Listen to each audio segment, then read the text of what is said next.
Brought to you by Copal. A Bloomberg UTV Pulse initiative.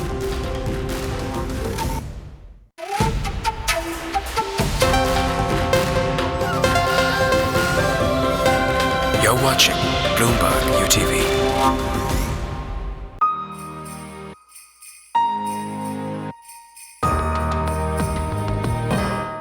Hello and welcome to this very special presentation, a beginning of a series of episodes where we're going to be calling this Artwise. It's a joint initiative between Copal and Bloomberg UTV, where we're basically going to be focusing on the genesis of the art market. Is it a good place to invest?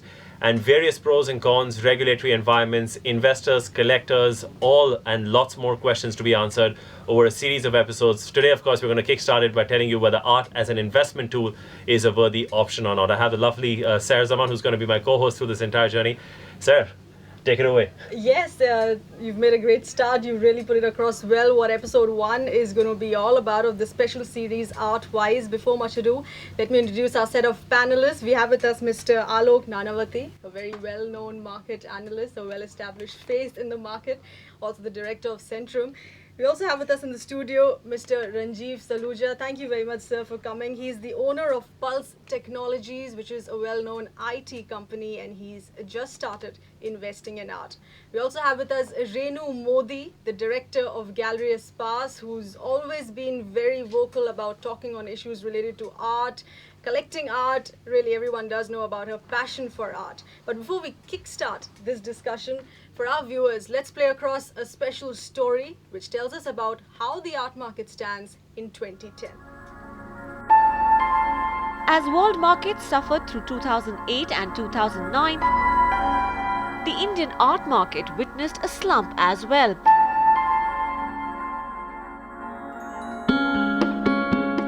But the year 2010 came with hope and promises.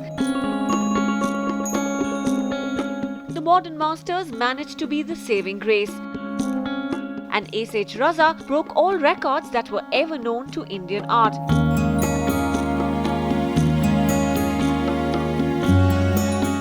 His painting titled Saurashtra was auctioned for a whopping $3.4 million at Christie's in London in June this year. 16 crore rupees to be precise. Saurashtra has made a big splash for obvious reasons, and that's okay. It's good, I think, in the sense that the reason for acquiring it certainly wasn't that it was going to be the highest priced Indian work of art, and it was just that it was a very important work of art. Auction houses are already beginning to show better results, and the masters like Hussain, Raza and Souza are more in demand than ever before. Indian contemporary art that dipped by 75% in 2009 is also showing some green shoots. The good news coming from artist Bharti Kher's latest auction, which makes her the highest priced Indian woman artist. Her work titled The Skin Speaks a Language Not Its Own fetched 7 crore rupees at Sotheby's in June this year. It's a life-size elephant cast in fiberglass covered in his signature bindis. That piece is extremely emotional for people. I think for two things. I mean, people relate to elephants. Everybody loves elephants. But also Bharti caught the elephant. The body language that she caught was a very moving, very sympathetic, almost, it twisted people in certain ways. It seemed sad, but it also seemed at rest. It was a very complicated form that she made. The benchmark set by both Raza and Bharti may not necessarily indicate an upward swing for the entire Indian art market, but it surely is a much wanted boost to a market full of cautious buyers. Well, that's the art market as it stands as on date. Let's find out then from our experts as to whether they believe art is a good investment tool after all or not. Ranjiv, you started investing in 2008, if I'm not mistaken, so you've probably seen the ups and downs of the latest financial crisis. Has this been a good investment destination for you, you think, and plausible going forward? I think still it's early days for me, because it's not like trading that you're buying and selling like stocks and shares and whatever. I think investment in art is a long-term proposition. You have to stay invested. And there are two things. One is art for the sake of art. Well, I don't belong to that category. I say art for the sake of money. So at the long term, you want to make some money out of the art, but it's a long-term investment. You have to hold on to it for some time, and then if you don't fall in love with the pieces that you're holding, then maybe you will sell it at some point of time and make money. Right, Alok, you're a hardcore market person. Do you look at art in a similar way? I think I look at art from two things, as what Ranjit also mentioned. Art is obviously a means of diversifying your investment base.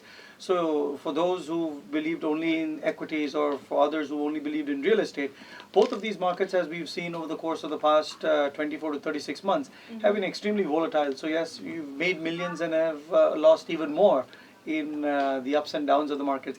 Whereas art, I believe, has been fairly stable. Yes, it has not been completely immune, so to speak, from the swings and gyrations of investors. But I guess at the same time, it has a far low probability of having a downside vis-a-vis pure equity or real estate or some of the other conventional investing tools. So I think art has a much better proposition for diversifying an investor's portfolio. It's a good point to bring in Renu here. Renu, you're someone who's been collecting art with a passion. It's unfair to call you someone who's been involved in art as a market. You launched your gallery in the early 1980s, and you were a collector much before that. You've seen a lot of cycles, a lot of waves in the art market. How are you really expecting it to behave in 2010, considering the latest records of S.H. Raza and Bharti Kher? I look at art as really, when you collect art, you buy art with a passion. Though with this high values investments have started coming, people have started looking at art from the investment point of view. The market is reviving and things are looking up, but I think we need to do much more. The auction, just because a few works have sold at a very high price, we cannot just say that everything would, one would not go so gung-ho about art in general. Though people are looking at art and the awareness has increased, we need to look at many other things. Like if I quote what, like in the Forbes August 21, 2009 issue, there were studies by Barclays Capital and The Economist which showed that art outperformed both equities and property in both short and long period. But according to me, art which I bought maybe 20 years or 25 years back, for maybe a Hussein for 25,000, it would be now $1.5 million US. So it's a question of a very long period if you are prepared to keep art from that point of view. Alok, a couple of interesting points raised by both Renu and Ranjiv as well.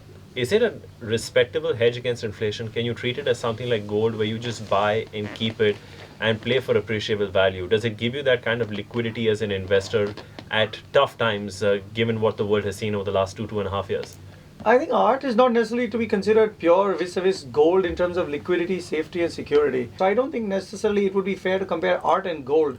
But I think art, as Renu again mentioned also, over a course of time, yes, it certainly would demonstrate that it has outperformed various other equities, real estate, bullion, whatever other metrics we may use to judge it. So I think art has merit in its own, but it's supposed to be part of a portfolio diversification rather than the mainstay, because then you effectively become an art collector as against an investor in art.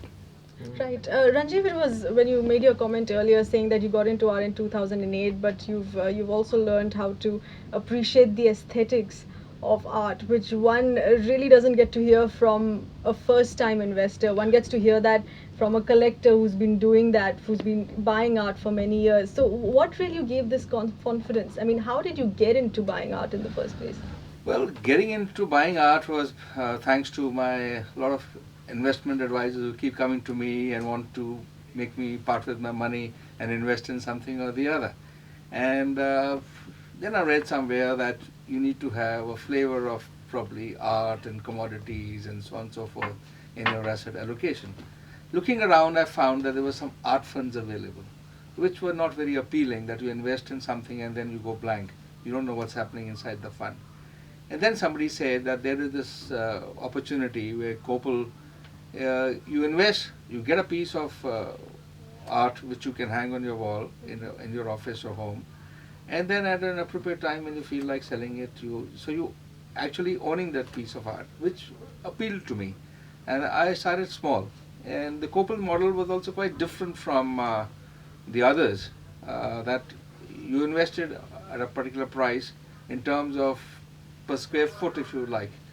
So it's like buying into real estate, and an artist, let's say Badri Narayan or Raza or somebody, at a fixed price. And then from his art bank, you choose what you want. And you paid for it over a period of time, and then now you have these collections, and maybe when you want to sell, you can sell it away. The visits to his art bank is what really got me and my wife interested into looking at art from a different eye. That's how the aesthetics portion comes. Okay, let's take a break on that note. We've just about gotten started. There's lots more coming up on the other side, including where India stacks up in the global art market. We'll get you more perspective in just a couple of minutes when we return. Stay tuned.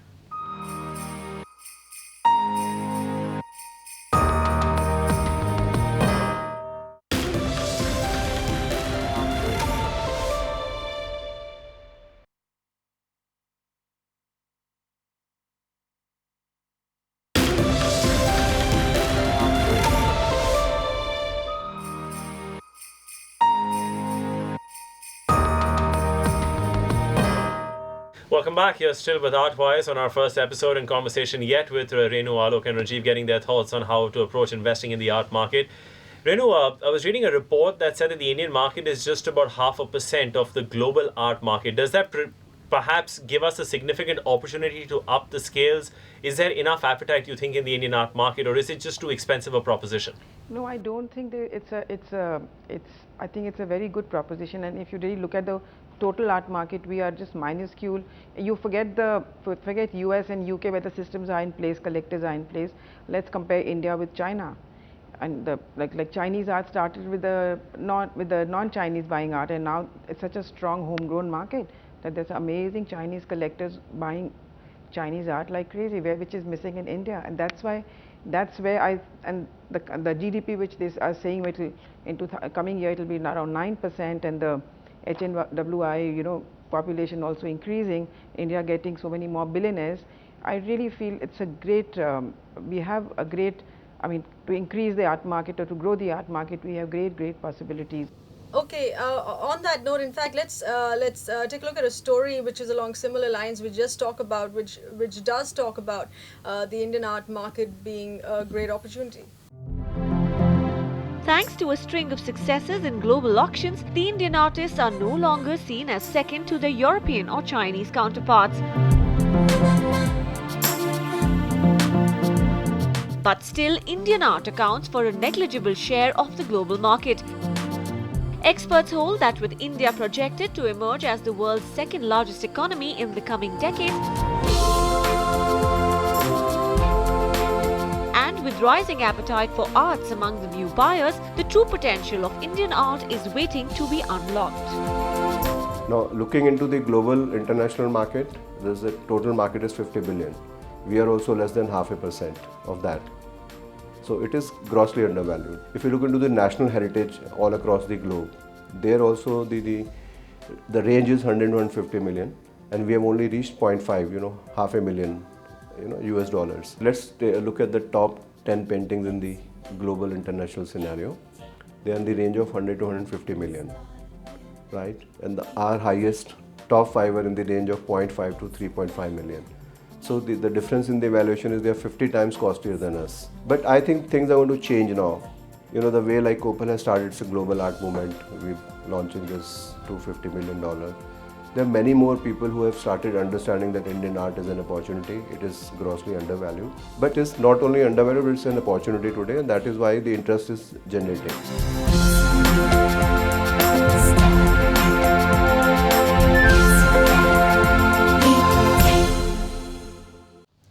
Alok, listening to what Ajay Seth and Renu Modi mentioned earlier about the Indian art being undervalued, these records that have been broken in 2010, 2 records by S.H. Raza and Bharti Kher, do you think that's something that's just happened, or is it really a sign of green shoots? Do we really take it as a sign of green shoots? No, I think it's an interesting benchmark to have, because it shows that the Indian art market is now starting to actually become more organized.